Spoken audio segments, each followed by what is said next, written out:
Bonjour et bienvenue dans Vlogage, votre émission voyage. Cette semaine, Malahide.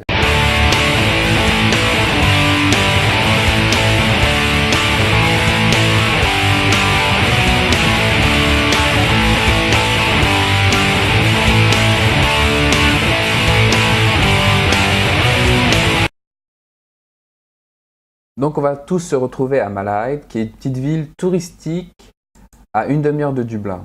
Donc il faut prendre le train à Connolly, donc c'est la gare de Connolly, pour 6 € aller-retour. C'est une petite ville qui vaut le détour. Comme je vous l'ai dit, elle est très touristique, il y a beaucoup de choses à voir. En commençant, déjà rien que le trajet est intéressant puisque vous voyez l'extérieur de Dublin. Bon, il y a beaucoup de haies végétales, donc ce sera un peu redondant, mais c'est très agréable quand même. Vous arriverez ensuite dans la gare pittoresque entre guillemets de Malahide, un mix entre art nouveau et nouveaux bâtiments. Puis vous passerez en ville et devant une petite église qui n'est pas très intéressante au passage. Donc là je laisse quelques photos. Donc vous arriverez en ville qui est très jolie, puis dans le parc où vous verrez peut-être des parties de cricket ou de polo. Puis vous arriverez dans le château. Alors le château c'est 45 minutes la visite environ. Il y a un audio guide qui est gratuit, mais qui est gratuit avec le ticket bien sûr, mais qui n'est pas forcément nécessaire puisque vous faites la visite avec un guide et au pas de charge. Donc vous irez d'abord dans le sous-sol où vous attendrez qu'il y ait assez de touristes pour pouvoir monter et ensuite vous ferez la visite. Donc là vous voyez du bois sculpté de Renaissance Moyen-Âge qui a été noirci à cause de la cheminée. C'est une des pièces qui est très intéressante dans le château puisqu'il y a beaucoup de petites pièces comme ça qui sont en fait pas très intéressantes. Vous irez aussi dans le grand salon avec le orange de Malahide qui a été très longtemps à la mode en Irlande et dont les Irlandais sont très fiers. Donc pour le château en lui-même, ses origines remontent à 1185 où le premier détenteur, Richard Talbot, a obtenu les terres ainsi que le port de Malahide grâce au roi Henri II d'Angleterre. Ça deviendra ensuite la résidence principale de toutes les générations jusqu'en 1976. En 1975, le château est vendu à Rose Talbot pour financer les droits de succession.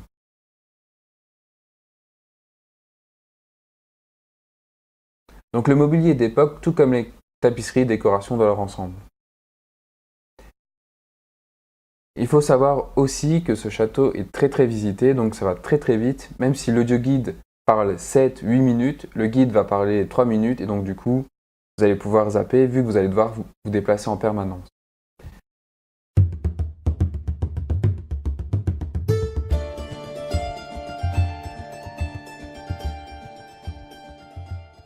La deuxième partie de la visite est consacrée à la vie intime des résidents du château. Donc vous verrez les bureaux, les lits, les chambres et tout ce qu'il faut. Donc les prix pour les adultes c'est 12 €, 6 € pour les enfants, 8 € pour les étudiants et 7,50 € pour les seniors. C'est ouvert tous les jours de 9 h à 17 h. Donc ça va très vite et l'audio guide est très long par rapport à ce que le guide permet. Et vous terminerez votre visite avec le magnifique Grand Hall. Donc ça va très vite. En visite, ça va vraiment super vite. Donc là, on va voir le Grand Hall maintenant sur l'écran.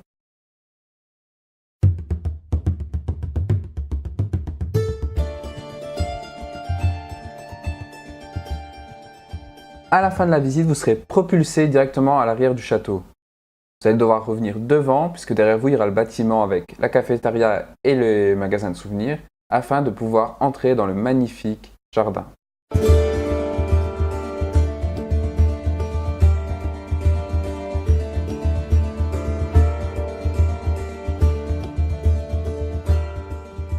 Je dois avouer que le jardin, c'est toujours ma partie préférée des châteaux.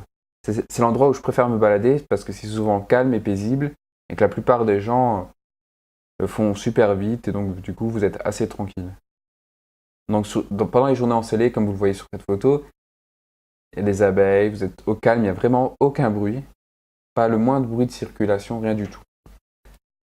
Donc pour le jardin, c'est le Talbot Botanic Gardens, donc le jardin botanique des Talbot, qui se situe derrière le château.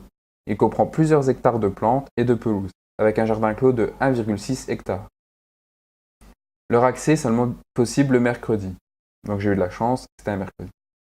Le jardin est équipé de 7 serres et d'un conservatoire d'époque victorienne. Donc là, c'est une dessert. Je pense même que c'est conservatoire.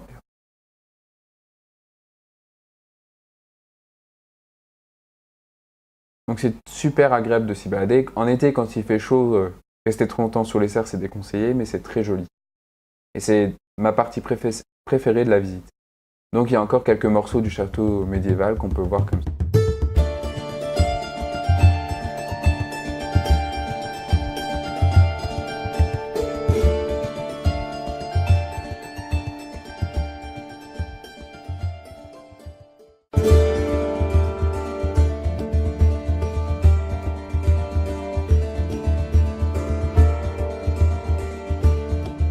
Donc un petit mot sur le restaurant, c'est pas fameux et assez cher, donc prévoyez plutôt des casse-croûtes. Par contre, le shopping fait bien l'affaire puisque c'est des produits locaux, donc c'est assez agréable de se balader dans le shopping. Donc bien sûr, la petite église et le petit cimetière qui appartient au château. Et ensuite, vous allez pouvoir vous balader à l'extérieur. Donc ça, c'est le port de Malaï qui est très joli à visiter. Et puis sur la plage. Donc en été, il y a une petite fête foraine, c'est assez sympa. Par contre, le temps change très vite. Mais généralement, il n'y a personne sur la plage, donc vous pouvez vous promener tranquillement, mettre les pieds dans l'eau si vous avez le courage. Et donc voilà, c'est terminé pour cette visite. Vous retournez sur la gare que je trouve vraiment magnifique. Cette émission est à présent terminée. N'oubliez pas le clap, commentaire, like, abonnement et partage. Et on se dit à la semaine prochaine pour un nouvel épisode.